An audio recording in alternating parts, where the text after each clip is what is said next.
Buenas, mi nombre es Lalesca Peña. Esto es el laboratorio de antenas de propagación con la profesora Astrid Contreras.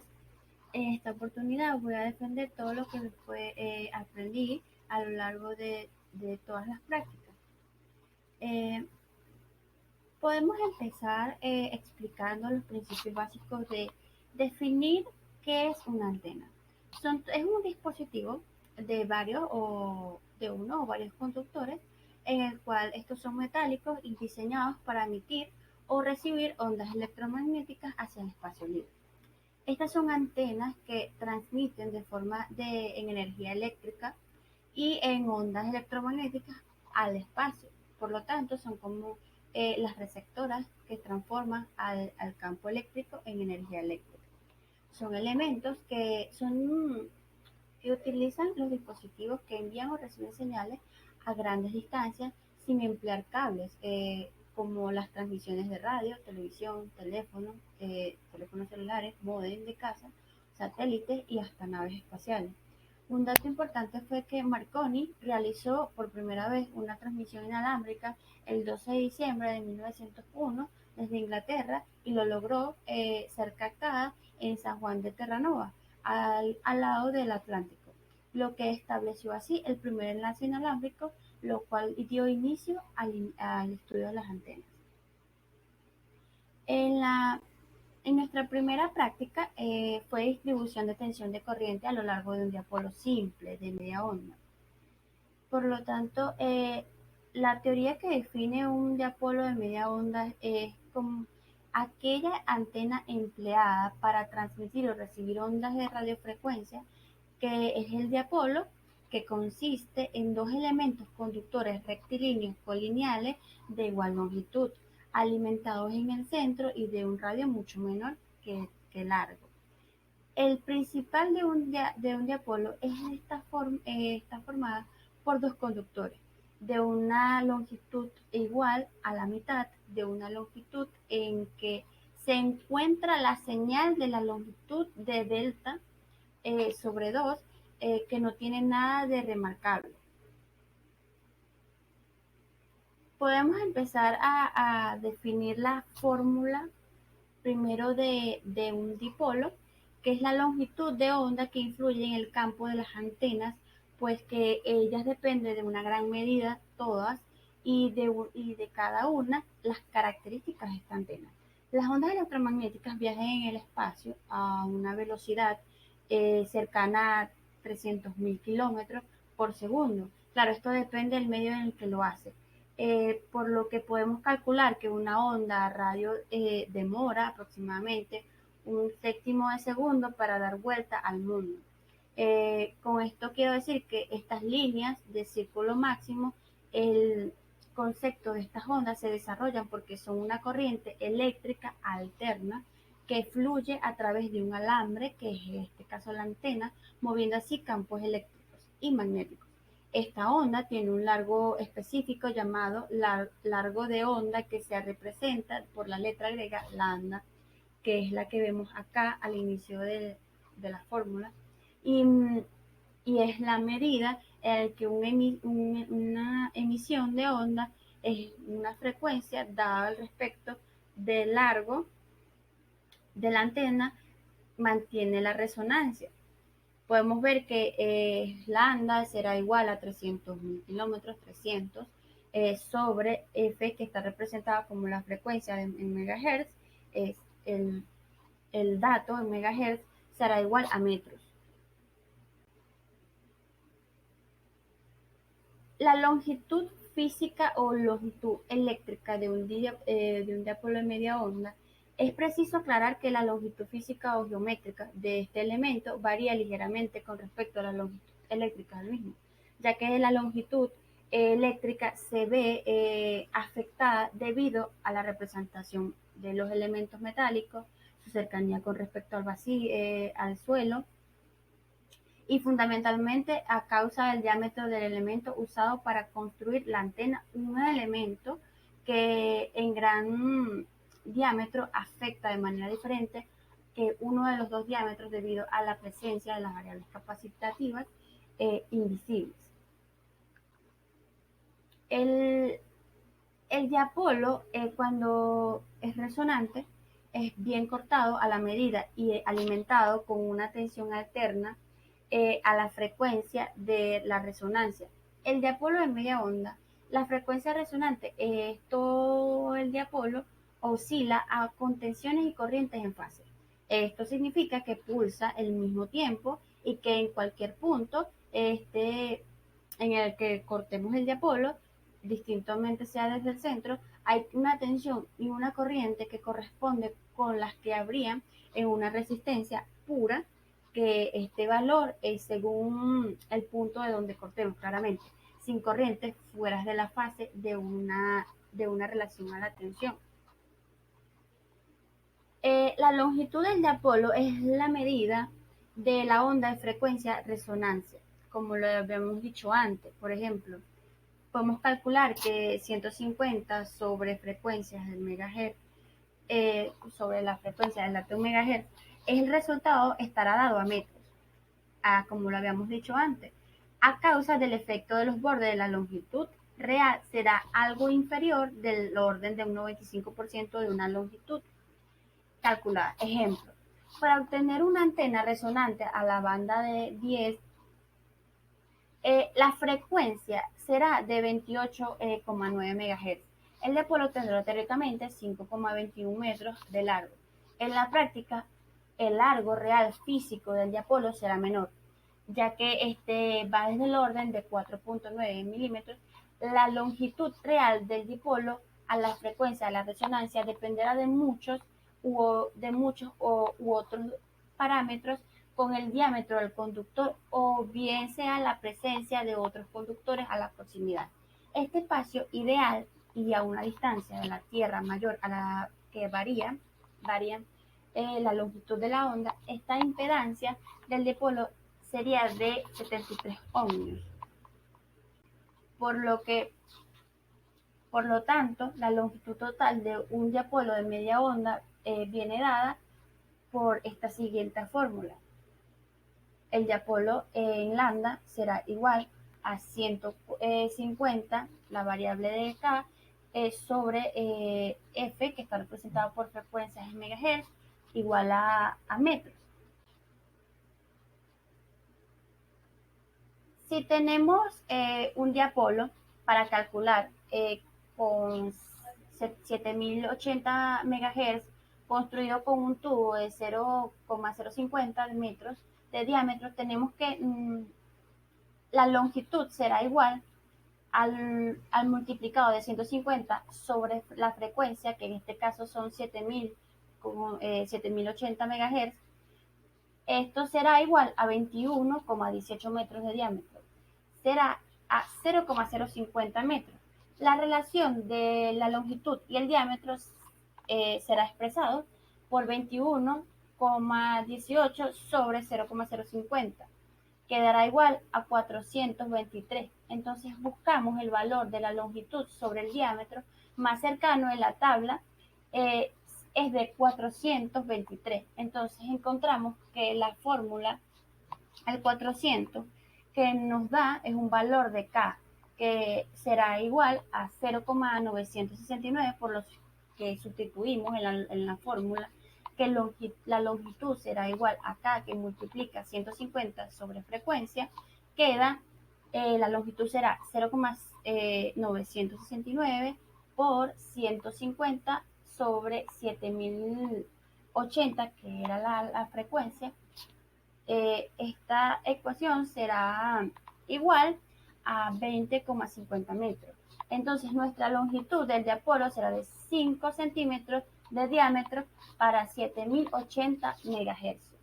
Entonces, ahora si este mismo dipolo lo hiciéramos con un alambre de 2,5 milímetros, entonces tenemos que la longitud anteriormente expresada, sustituimos los valores, entonces decimos que la longitud será igual a 150 sobre 7080, será igual a 21,18 metros de diámetro, será 0,025 metros.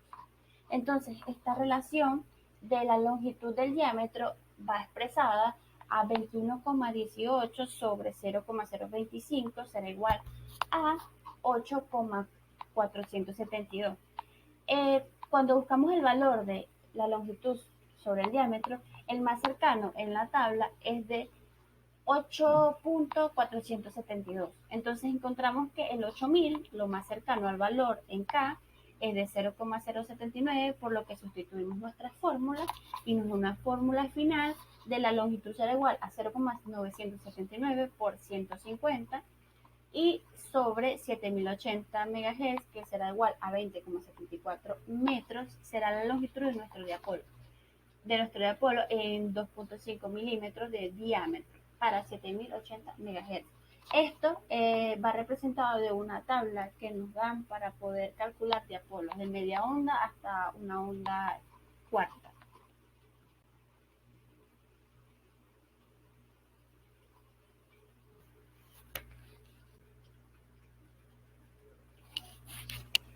Eh, voy a explicar lo que es esta representación que vemos acá en el dibujo. Esta antena de polo de media onda recibe una señal de un radio, por lo que esta antena estaba compuesta por dos varillas metálicas, que vemos donde sale y entra la señal, por aquí. Dos varillas metálicas de dipolo, de longitud igual a la cuarta parte de la longitud de onda. Juntando los dipolos suma la mitad de la longitud de la onda de la señal, por lo que los dipolos se conectan al receptor cuya impedancia se representa por la letra R. Esa R debe ser igual a la impedancia de las características de la antena para que la potencia reciba y sea entregada de forma óptica. La práctica 2 nos encontramos que fue la respuesta de frecuencia y medición de impedancia del dipolo de simple de onda media, efecto del espesor de la antena en cuanto a la frecuencia de resonancia. Tenemos que el coeficiente de reflexión se define como la relación entre la amplitud de la onda reflejada y la onda incidente a la cantidad de energía que se refleja. La frecuencia resonante de una antena de Apolo es la vibración o frecuencia de la resonancia de una antena, es comparable a la vibración de una cuerda o una varilla en que se establecen vientres y nodos. En cada RF, cada nodo de intensidad le corresponde una tensión y a cada vientre de intensidad un nodo de tensión, por lo que a este sistema de nodos se le establece una antena denominada distribución de ondas estacionarias. Digamos que el efecto del espesor en la frecuencia de la resonancia de un dipolo de media onda es el espesor de un conductor que hace que deba reducir la longitud de este para lograr el efecto de resonancia, teniendo un 92% para los conductores gruesos y un 96% para los delgados. La separación entre las dos varillas será menor posible y la constante en toda la antena, pues que se consigue mayor ancho de banda al ser mayor la superficie de radiación. La resistencia de radiación de un dipolo de media onda es cuando se le suministra potencia a una antena para que parte de ella sea irradiada, otra parte se convierte en un calor disipándose, en cuanto que cuando se habla de la resistencia de radiación, sea teniendo en cuenta que no se puede medir de forma directa, sino que sin embargo, esta solo nos calcula la parte real de la resistencia de la impedancia a la antena, lo que sea más cómodo en el momento de medirlas. En la práctica 3, la adaptación de la impedancia en una antena de Apolo, tradicionalmente la adaptamos que la impedancia ha sido considerada como una operación difícil y delicada, porque termina siempre siendo la mayor de los profesionales de la electrónica, pero sobre todo porque cuando se trata de abarcar en el término de banda ancha, lo que cuando las líneas de transmisión tienen una impedancia y la antena otra muy distinta, hay que acoplarlas para evitar que aparezca la ROE en las líneas, por lo que los sistemas más comunes de acoplamiento son las siguientes: línea de 4 ondas, línea Q, que son unas líneas de transmisión de impedancia Z de Q que se conectan entre una antena de impedancia Z y una línea de transmisión con una impedancia Z sub 0, por lo que se realiza la transformación. Siempre se va a que se cumpla la siguiente fórmula: Z de Q será igual a la raíz de Z sub 0 por Z. El ejemplo sería una antena que funciona a 10 MHz, tiene una impedancia de 100 ohmios y queremos que conectarla a una línea de 52 ohmios. Nuestra interrogante sería: ¿qué impedancia y qué longitud tendrá la línea de acoplamiento? Si sustituimos los valores que nos están dando y decimos que la Z sub 0 será igual a la raíz, que sería raíz de multiplicado por 52%, ya que tenemos que la línea será 52 y la antena funciona a 50 MHz, los multiplicamos y decimos que esta será igual a 72 ohms. Si se selecciona una línea de RG de 59, esto tiene que dar como un resultado de Z sub 0 será igual a 73 ohmios para poder aproximarla, pero el factor de velocidad es de 0,66. Por lo tanto, la longitud que necesitamos es, sustituyéndola en la fórmula que previamente he explicado, la longitud será igual a 300 sobre la frecuencia, que en este caso es 4 por 300, que será igual a 300 sobre 10 por 0,66, que nos da un resultado de 4,95 metros. En la adaptación T tenemos que permite acoplar una banda de impedancia con otra mayor. Esto explica que la impedancia nominal de un dipolo se encuentra en el centro.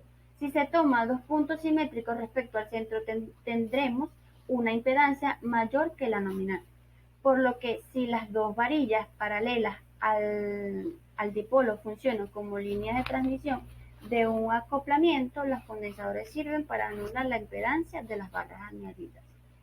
Por lo que la adaptación de gamma, a diferencia de las dos definiciones anteriores, es la misma, pero las líneas coaxiales se conectan la malla del coaxial al centro y se construye una sola de las ramas.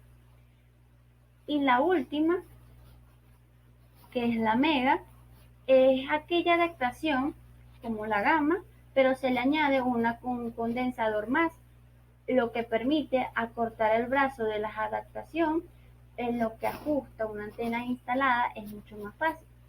Por lo que tres tipos de adaptador son los más empleados para elevar el bajo valor de una impedancia de una antena directiva, dentro de 18 a 20 ohms, porque por lo que el valor de las líneas coaxiales normalmente son de 50 a 75 ohms.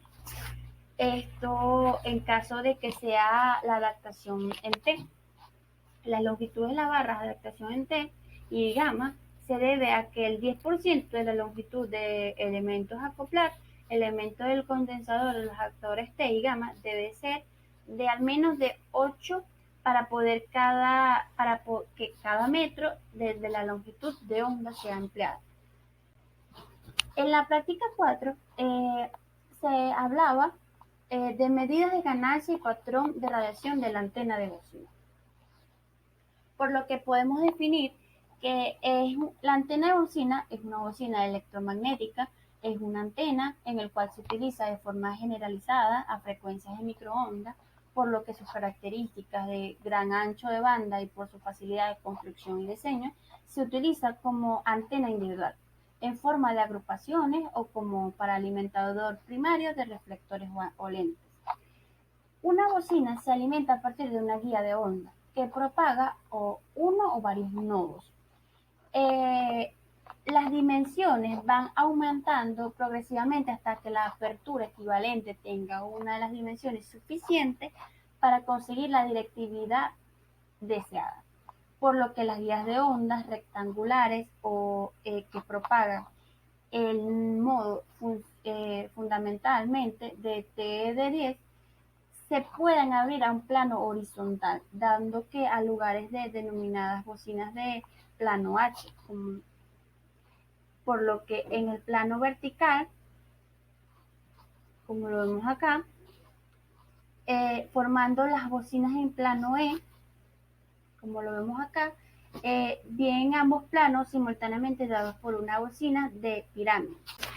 Tenemos otras guías de ondas circulares que se propagan en modo fundamentalmente de T11, que estos son alimentadas a bocinas cónicas. Estas antenas se pueden analizar como apertura, claro, suponiendo que la distribución de los campos sea aproximadamente la misma de los nodos de modo, perdón, de guías de rectangulares a circulares. Eh, Tenemos que la distribución del campo de bocas de guías rectangulares en el modo de fundamental de una T10 será igual a esta fórmula, por lo que la bocina en un plano S aumenta una distribución vertical de una apertura.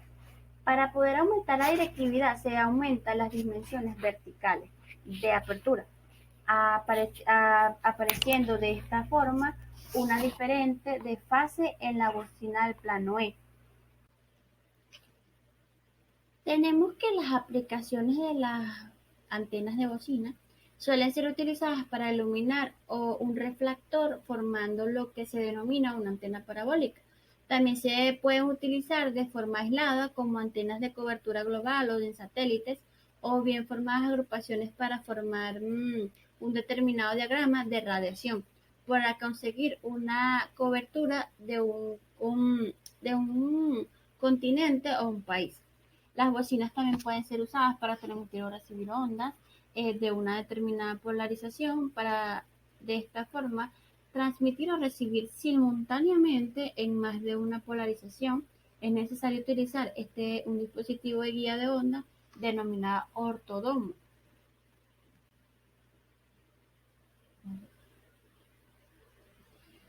El patrón de radiación de esta bocina se define teóricamente como la bocina de tipo sectorial E.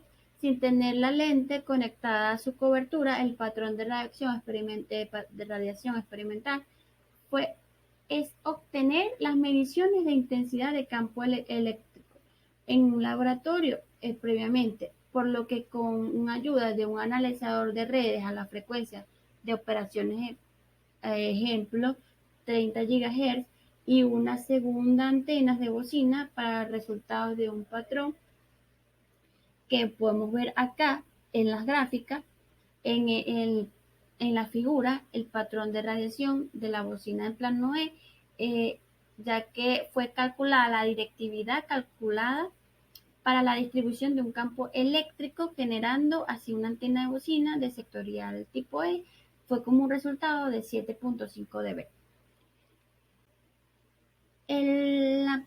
En nuestra última práctica, que fue medidas de ganancia y patrón de radiación de una antena, tenemos que una antena se caracteriza por llevar un reflector parabólico, cuya superficie en realidad es una paraboloide de revolución. Las antenas parabólicas pueden ser transmisoras de receptoras o full duplex, llamadas así cuando pueden transmitir y recibir simultáneamente.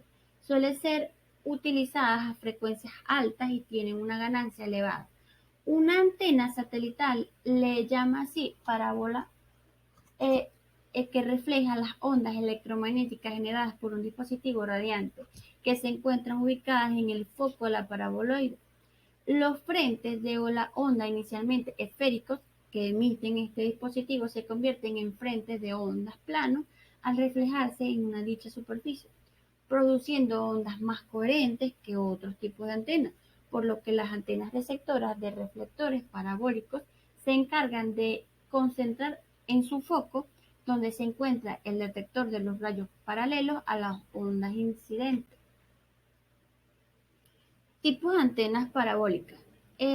Podemos explicar que atendiendo a la superficie reflectora pueden diferenciarse varios tipos de antena parabólica, donde lo que varía es la posición relativa del foco respecto a la superficie reflectora, así como la forma de este, por lo que los tipos más extendidos son los siguientes. La antena paraboloide Cassegrain Ray se caracteriza por llevar a un segundo reflector cerca de su foco, el cual refleja la onda radiada desde el dispositivo radiante al reflector en las antenas transmisoras, o refleja la onda recibida desde el reflector hacia el dispositivo detector en las antenas receptoras.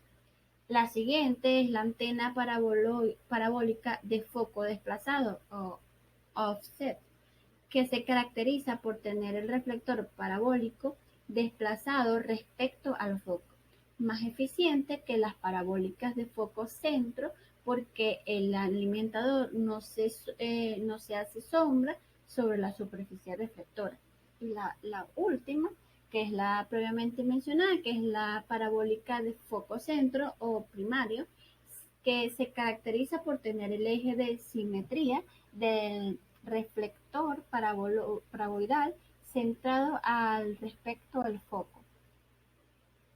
Ya como conclusión, podemos mencionar que entre las tres primeras prácticas, las antenas de alambre son más económicas, ¿verdad?, a la hora de realizarse, ya que tienen mejor ganancia de acuerdo a lo antes expuesto. Las ventajas de las antenas hechas por tubos de aluminio tienen la ventaja de ser más ligeras, por lo que el peso al hacerlas con un tubo de cobre y sobre todo el costo del aluminio es más barato que el de cobre. A partir de este análisis podemos decir que podrá decidir qué tipo de material se puede utilizar a la hora de construir tus antenas en una función.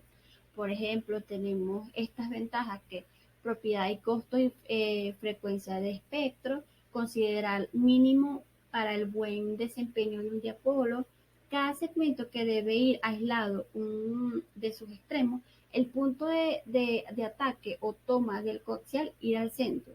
También tenemos una de las ventajas que cada brazo debe medir un cuarto de onda por respecto a la frecuencia del centro de trabajo.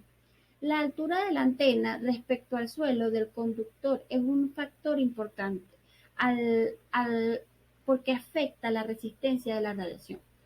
Esto quiere decir que algunas ondas radiadas son reflejadas por este, tomando así que estas ondas al regresar a la antena inducen una corriente cuya magnitud y fase depende de las distancias entre las antenas y el suelo. Si llegan en fase habrá más radiación, por lo que sucede que lo contrario, si llegan en posición de fase, el resultado a una serie de variaciones respecto al valor de R, con la antena situada en el espacio libre, como la componente reflejada es la más débil, ya que el rango de la fluctuación disminuye a medida que la antena se separa del suelo, por lo que la variación es mayor cuando la antena se coloca en posición horizontal.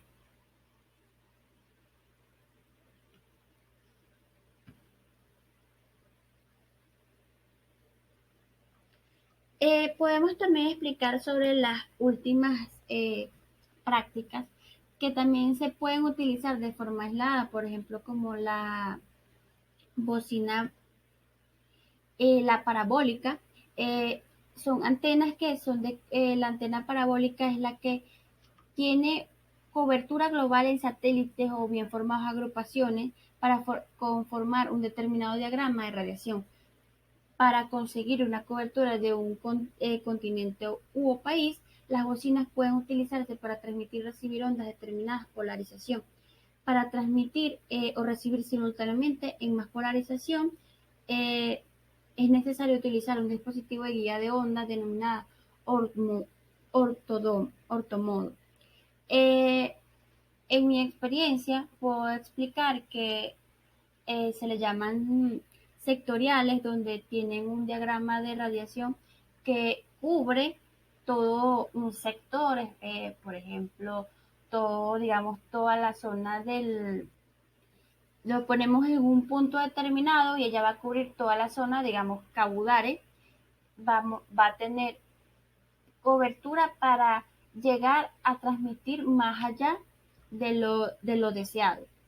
Por lo que tenemos que tener cuenta también los diferentes dispositivos, el rango de radiación que vaya a tener en que lo necesitamos. Esto fue todo, muchas gracias.